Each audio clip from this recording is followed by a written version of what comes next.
Syaitonirrajim. Bismillahirrahmanirrahim. Assalamualaikum warahmatullahi wabarakatuh. Hamdan wa syukran lillah ma ba'du. Allahumma shalli ala sayyidina Muhammadin al-fatih lima ughliqa wal khatim lima sabaqa nasiril haqqi bil haqqi wal hadi ila siratikal mustaqim wa ala alihi haqqa qadrihi wa miqdarihil azim. Rabbi shrah li sadri wa yassir li amri wahlul 'uqdatam min lisani yafqahu qawli. Rabbi zidni 'ilman nafi'a warzuqna fahman wa 'amalan mutaqabbala. Amin. Para jamaah subuh yang dirahmati Allah Subhanahu wa taala, alhamdulillah pada pagi ini kita semua masih diberikan kenikmatan yang luar biasa, yaitu diantaranya ditetapkannya hidayah inayah Allah Subhanahu wa taala sehingga kita semua bisa melaksanakan salah satu kewajiban kita, yaitu thalabul ilmi dengan istiqomah. Mudah-mudahan thalabul ilmi ini menjadikan satu wasilah kita benar-benar bisa menggapai mendapatkan ridho rahmat maghfirah Allah Subhanahu wa taala. Amin. Para jamaah salat subuh yang dirahmati Allah Subhanahu wa taala, alhamdulillah mungkin pada hari ini ya sebagian dari saudara kita yang melaksanakan ibadah saum, mudah-mudahan ibadah saumnya yaitu diterima oleh Allah Subhanahu wa taala. Kita doakan saudara kita insyaallah pada hari ini yaitu mulai melaksanakan salah satu rukun haji, yaitu wukuf di Arafah ya, berkumpul. Mudah-mudahan saudara kita yang sedang melaksanakan ibadah haji diberikan kesehatan, kelancaran, terutama rukun dan syaratnya semuanya bisa ditunaikan dengan sempurna dan bisa kembali ke tanah air dengan membawa atau mendapatkan gelar haji hajjah mabrur, mabrurah, maqbul dan maqbulah. Amin. Bagi kita semua yang belum berangkat, mudah-mudahan secepatnya dipanggil oleh Allah Subhanahu wa taala sehingga bisa melaksanakan ibadah di tanah suci. Amin. Para jamaah salat subuh yang dirahmati Allah Subhanahu wa taala, kita masih dalam yaitu kajian tentang masalah rukun salat yang berupa af'al atau pekerjaan. Terakhir kita yaitu membahas tentang masalah tahiyat ya. Kemudian masalah duduk. Insyaallah untuk pagi ini yaitu tentang masalah sujud. Ini mendekati akhir ya, akhir dari rukun salat, masalah pekerjaan. A'udzubillahi minasyaitonirrajim. Bismillahirrahmanirrahim. Wa qala musannifu rahimallahu taala wa nafa'ana bi karamati wa nabi asrihi. Al-mas'alatu sabi'ah, mas'alah yang ketujuh, ittafaqul ulama ala anna sajuda yakunu ala sabati a'dha'in. Sepakat para ulama itu bahwa anggota sujud itu ada 7 ya, 7 anggota. Yaitu al-wajhu, pertama muka, yang lebih titiknya kepada kening dan hidung. Wal yadain, 2 tangan, tapak tangan.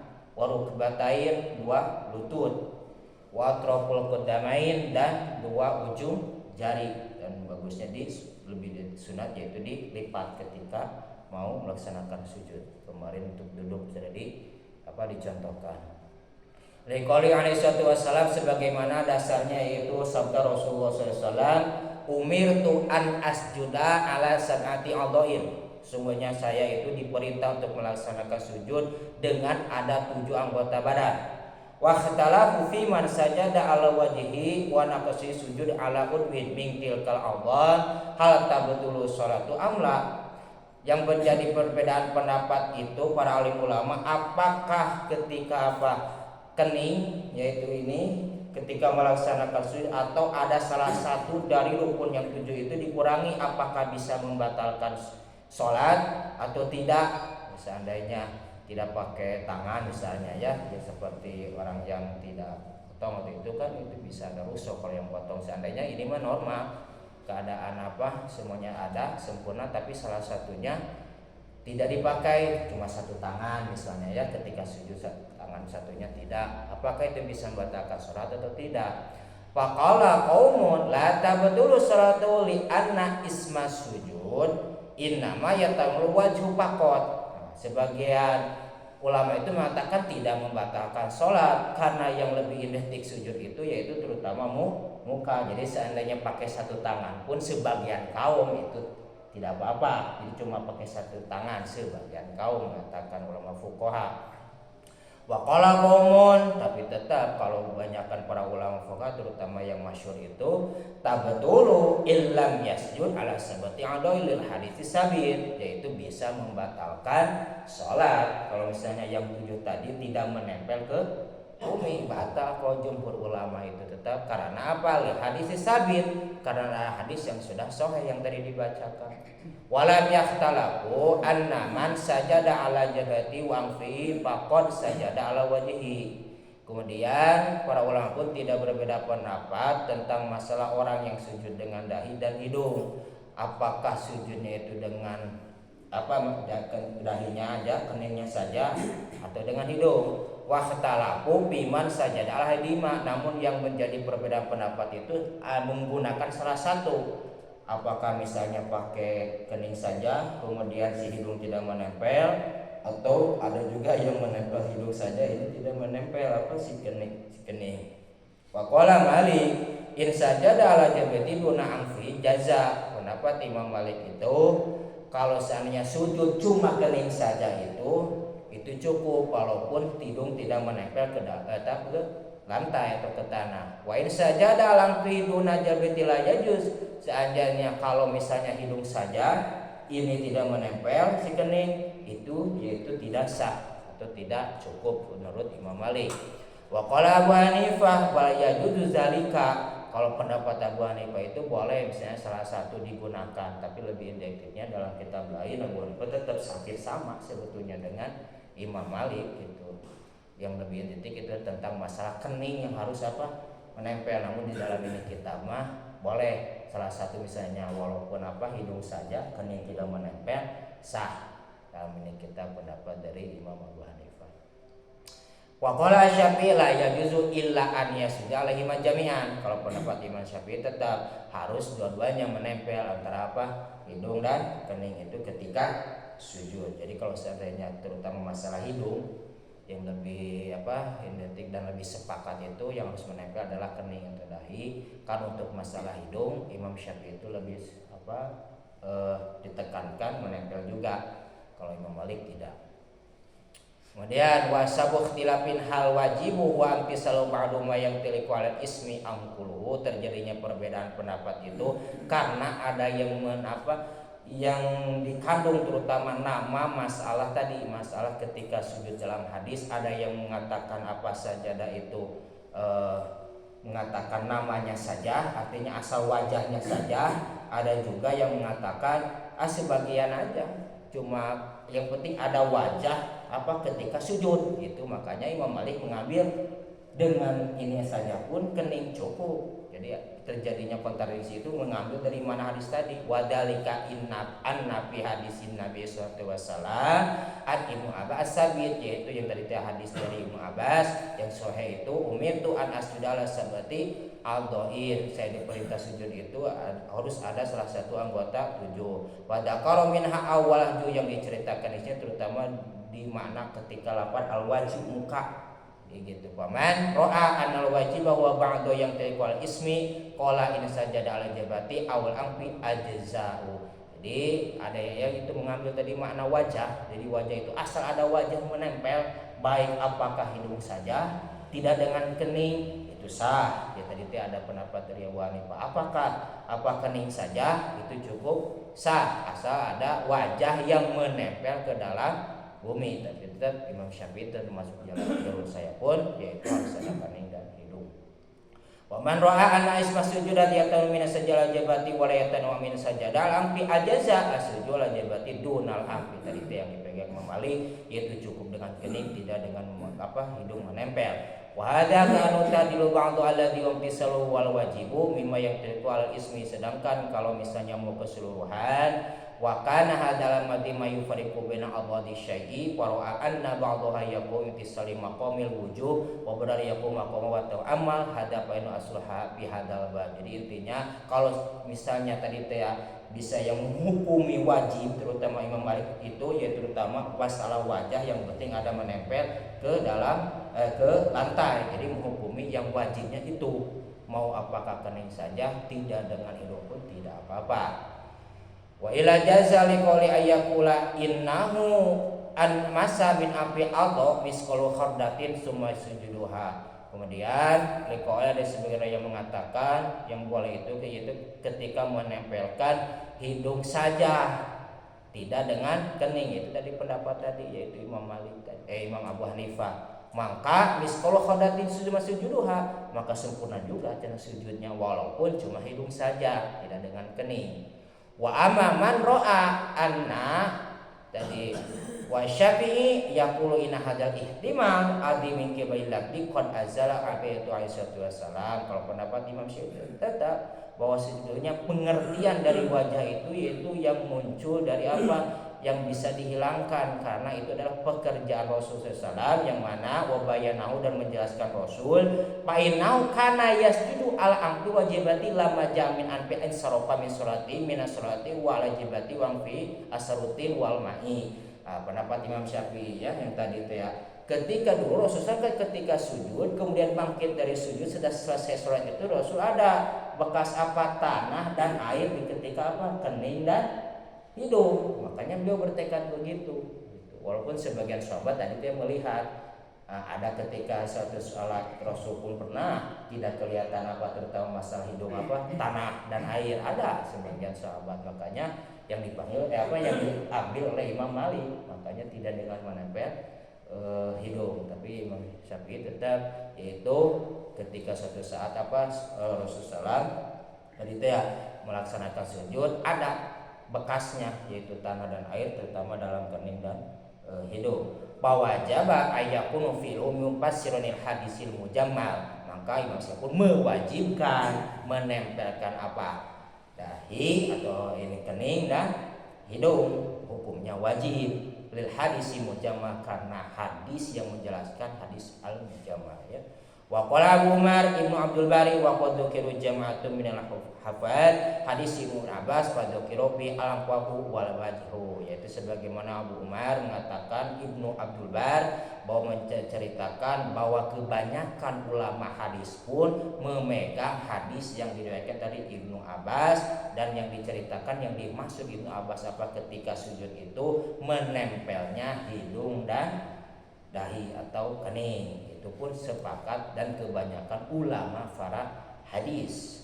Qala al-Qadi Abul Waid, di mana pendapat Imam Al-Qadi yaitu pengarang ini kitab Ibnu Rusdi, wa dzukira ba'duhum al-jibatu faqat. Kalau pendapat ya pengarang ini kitab Ibnu Rusdi, sebagian ulama hadis pun ada yang mengatakan cukup dengan apa keningnya saja yang tadi dipegang oleh Imam Malik. Wa qula riwayatin fi kitab Muslim, sebagaimana keterangan tersebut ada dua riwayat yang diterangkan oleh hadis yang diriwayatkan oleh Imam Muslim. Wadhalika hujjatul Malik, ini karena penceritaan terutama itu sebuah hujjah atau penguat terutama untuk dipegang oleh Imam Malik.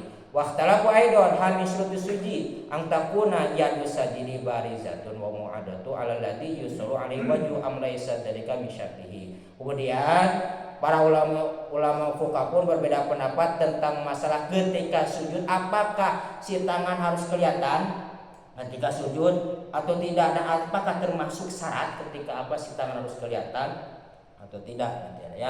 Faqala Malik dalika min syuruti sujud ahsabahu syurutut tamamuhu. Pendapat Imam Malik itu termasuk apa syarat sahnya sujud, dan menduga itu termasuk apa syarat sahnya sujud, terutama ketika menampakkan kelihatan tangan. Wa qala jamaah laisa dzalika min syurutis sujud. Kalau sebagian ulama yang lain itu tidak termasuk syarat sahnya sujud, terutama untuk golongan perempuan ya, suka ada yang tertutup. Nah makanya kalau dari jalur Imam Syafi'i itu ada yang wajib dibuka, ada wajib yang ditutup. Yang diwajib dibuka itu yang sehari-hari kita kelihatan, muka wajib dibuka. Kalau dan yang wajib itu apa? Kedua lutut, karena termasuk aurat ya. Ini wajib ditutup, ini wajib dibuka. Yang sisanya itu bisa dibuka, bisa ditutup. Terutama masalah tangan bisa dibuka, bisa ditutup. Ngan lebih netek ini itu wajib nempel.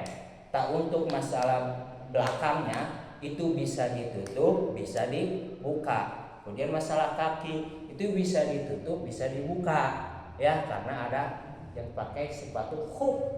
Nah, itu berarti bukan ditutup. Itu makanya tangan dan kaki itu bisa dibuka, bisa ditutup. Jadi tidak lebih kritik untuk dibuka. Kalau Imam Malik terutama masalah tangan itu wajib dibuka. Kalau Imam Syafi'i itu bisa dua ya, bisa ditutup, bisa dibuka, terserah.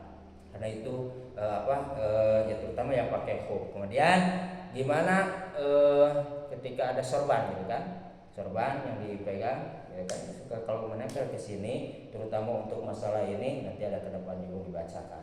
Untuk masalah ini itu ketika sorban kita yang dipakai emas itu sujud menutup ini itu tidak apa-apa.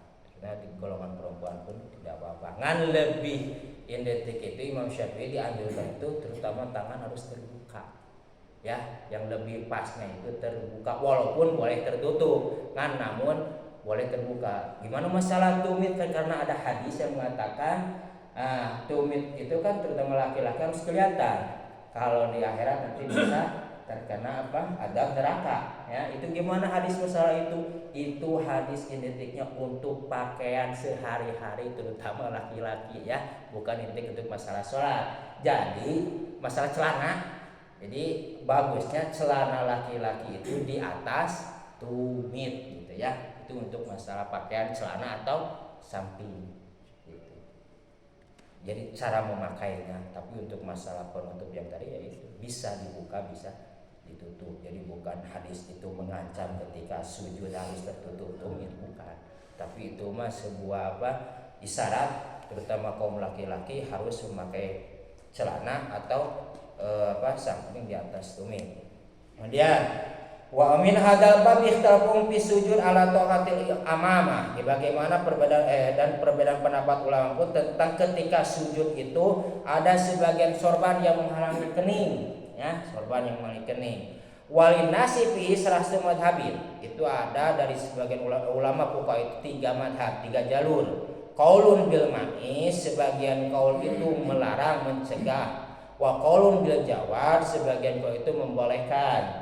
Wa qaulun bil farqi baina ayasjuda ala taqati yasiru minal amama au kasiratun, sebagian qaul itu membedakan apakah ketika sujudnya itu di atas sorban tersebut itu lebih sedikit atau lebih banyak. Jadi wa qaulun bil farqi baina ayamasiha min jibatil adu syai'un aw la yamasumina, maksudnya ketika si kening menempel ke dalam sorban itu ada sebagian ulama itu mengatakan yaitu kalau menempelnya sedikit sah, kalau menempelnya si sorbannya banyak ke dalam kening yaitu terkena kening itu tidak sah. Itu sebagian kaum. Kalau dari jalur kebanyakan ulama terutama fuqaha itu dari Imam Syafi'i itu tergantung sorbannya ya. Kalau sorban yang dipakai itu batal ya, batal ketika menempel kening. Tapi kalau dari awalnya dipakai sejadah tidak apa-apa ya.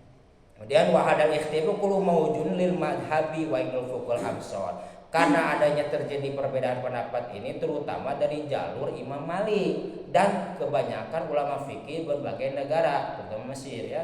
Wa fil Bukhari kanu yasjuduna alal qalanis wal imamah. Dari Imam Bukhari berkata, sungguhnya kebanyakan ulama dan ulama terdahulu itu melaksanakan sujud di atas kopiah dan sorban, yaitu terutama dari jalur Imam Malik itu dulu kebanyakan banyak. Jadi ketika sujud itu terhalang oleh kopiah dan sorban.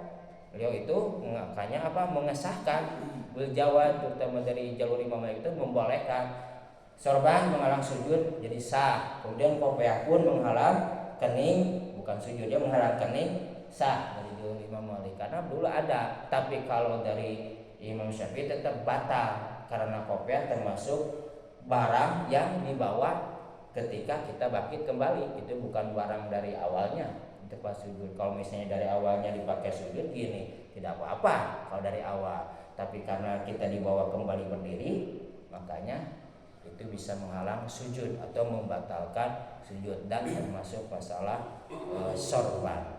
Wahtaja lam yaru izalat ibrajatul yadain bisujud yaqulu Ibnu Adas amaron Nabi sallallahu alaihi wasallam an-nasjud ala sabati adair wala nukallifu sauban wala sya'ran, sebagaimana perintah baginda Rasulullah sallallahu untuk melaksanakan sujud yaitu dengan 7 anggota badan yang tadi, dengan tidak menggenggam sebuah baju atau rambut. Artinya menggenggam itu ada yang menghalangi kain atau rambut pun tidak boleh, itu menghalang min asari modus sujud, tempat sujud itu kening. Wa qiyasan arukbatain wala satiqil khufain, itu masalah dua lutut terutama tadi seperti bagaimana bisanya tertutup masalah tumit karena ada apa yang dibolehkannya kita melaksanakan sholat pakai dua khuf atau dua sepatu khuf yang sudah diceritakan.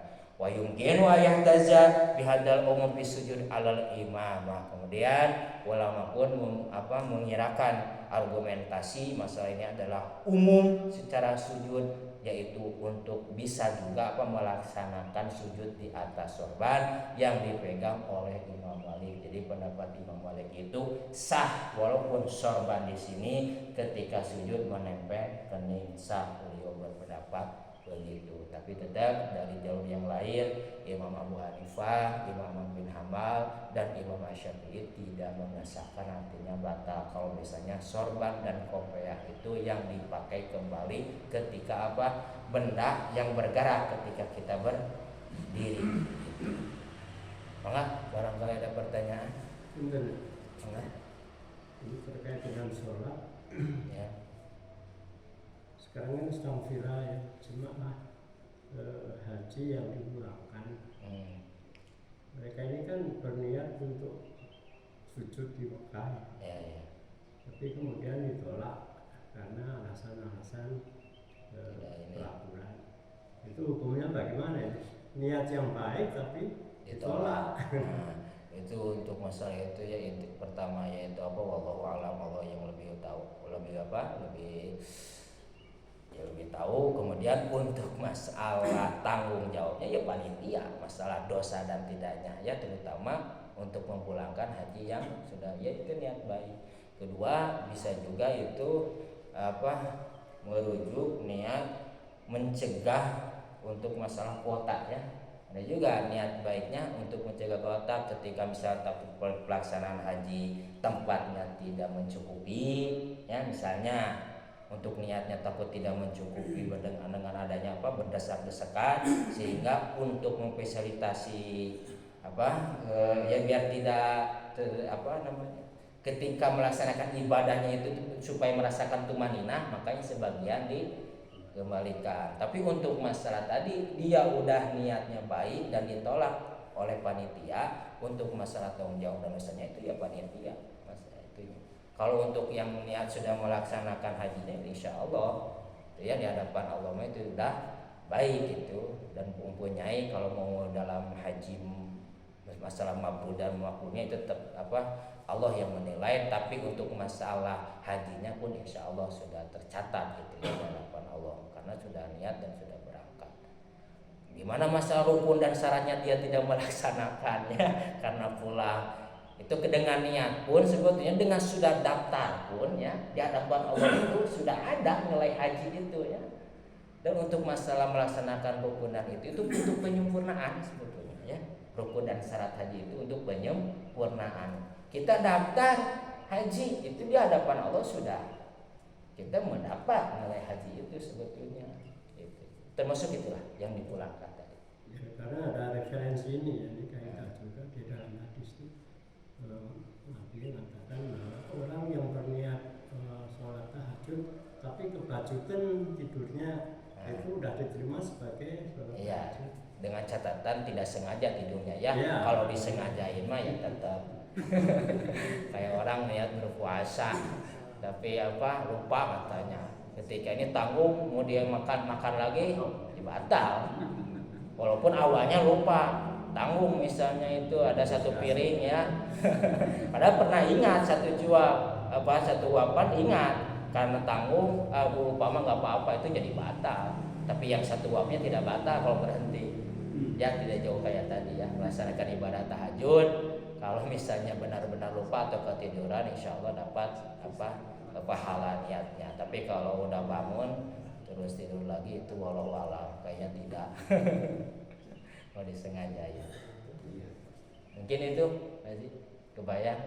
Intinya itulah masalah rukun. Kalau misalnya dia tidak bisa melaksanakan rukun dan syarat, insya Allah kalau sudah niat pun melaksanakan ibadah haji, karena ada hadis ya, walaupun agak lemah ya hadisnya, tetap di hadapan Allah itu beliau itu sudah mendapat gelar haji gitu ya, sudah punya niat pun. Itu Untuk masalah dikembalikan kembali itu tanggung jawab dosanya itu panitia. Ya. Masalah yang kuning kan banyak ulama besar lah yang di Ya sorban. tebal itu apa kena, kalau menurut saya nggak kena ini kuning. Kalau tadi dia udah dari saya terus Imam Syafi'i itu tidak sah. Artinya latar apa tabdul batal salat. Karena ini harus nempel. Itu. Memang kebanyakan yang dari masakah namun dari jalur apa tadi Imam Malik, Pak. Karena dulu ada sahabat dari Imam Malik. Tapi bukan dari Imam Malik ya, mohon maaf. Tapi sahabat-sahabatnya. Jadi sahabat-sahabat Imam Malik ada, terutama ketika sujud itu terhalang dengan sorban yang dipakai itu imamah, ya, maka dia itu sah karena yang menempel apa duduk. Ada sahabatnya Imam Malik, tapi kalau mau merujuk pusatnya itu siapa yang mengesahkan ini? Abu Hanifah. Karena iya muridnya Imam Malik. Kalau dia kelihatan ketahuan orangnya itu seperti ya. Ya. Tapi pakai yang tapi kalau tidak menempel ini dan ini itu tidak sah. Ya. Kalau dari jalur Imam Syafi'i itu, ya, tidak sah. Ini kasus ini Ustaz. Katakanlah misalnya aliran yang mengatakan bahwa ini tidak sah. Ya. Tapi kemudian kalau ini kita taruh sini menjadi sah. Iya, kan tadi sudah disebutkan ya. Kalau dari awalnya dipakai sejadah itu didiamkan di bawah, dari awal sah. Ya, dari awal.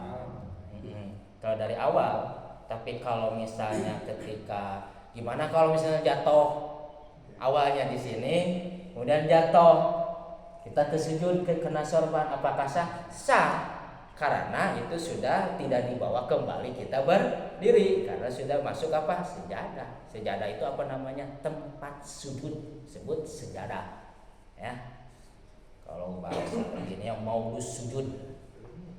Tempat sujud. Ini ada Mr. Google ya, Mr. Google. Kalau kita sujud ini tempat balik katanya nggak sah. Nah, itu sebagian ulama mengatakan bukan tidak sah sujudnya ya. Lebih bagus untuk sujud itu tidak boleh empuk. Ada juga katanya untuk kata ahli kedokteran, tapi katanya walau-alamnya Pak dokter nanti yang lebih tahu. Itu lebih sempurna itu yang kasar ini. Jadi tidak boleh empuk ketika darah turun semua itu.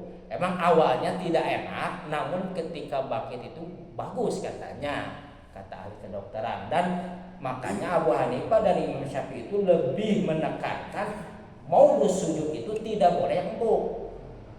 Ya, tidak boleh empuk sujud. Karena sekarang saya kaji sejadah ini masuk empuk ini. Jadi kurang sempurna penempelan ini. Penempelan keningnya kurang sempurna. Ya, penekanannya. Ini kayak imam enak, tapi kalau bagian makmum ini kasar. Jadi bagusnya gini nih. Imam enak ini empuk sebetulnya kurang. Kata saya, kalau lebih mau menekan kesempurnaan, gitu Pak ya. Jadi bagusnya ya yang sudah gini lah, yang sudah agak keras dikit, itu. Kalau Rasul pun ila ardi, kalau Rasul kan langsung ke bumi, ke tanah kalau Rasul itu. Makanya dan untuk akiu pun katanya, maksudnya darah ketika turun itu untuk masalah akiu bagus juga katanya dengan makanya itulah Abu Hanifah dan Imam Syafi'i itu lebih menekankan tempat sujud tidak boleh yang empuk. Ya. Itu bagusnya. Sama sah ya, tapi tidak boleh yang empuk kalau bisa. Ya kayak gini. Tidak terlalu empuk. Itu mungkin. Jadi supaya sempurna ininya siapa keningnya. Ya, ada lagi pertanyaan? Kalau misalnya kita sudah tahu bahwa itu tidak sah, pertama mungkin dari 3 gerakan, ya. Tadi menghalangi sujud, Ya. Imam seperti yang tadi katakan tidak bergerak 3 kali, terus itu sebagai kita sebagai makmum gimana? Dibatalkan kembali sholat, karena kita sudah tahu ilmunya. Ya. Kalau sudah gitu langsung batalkan aja sholat lagi gitu. Ya. Tapi Ya. tetap ikut dulu. Kalau ketika berjamaah, Ya. sebetulnya ada nantinya masalah sudah pasal ini ketika masalah berjamaah.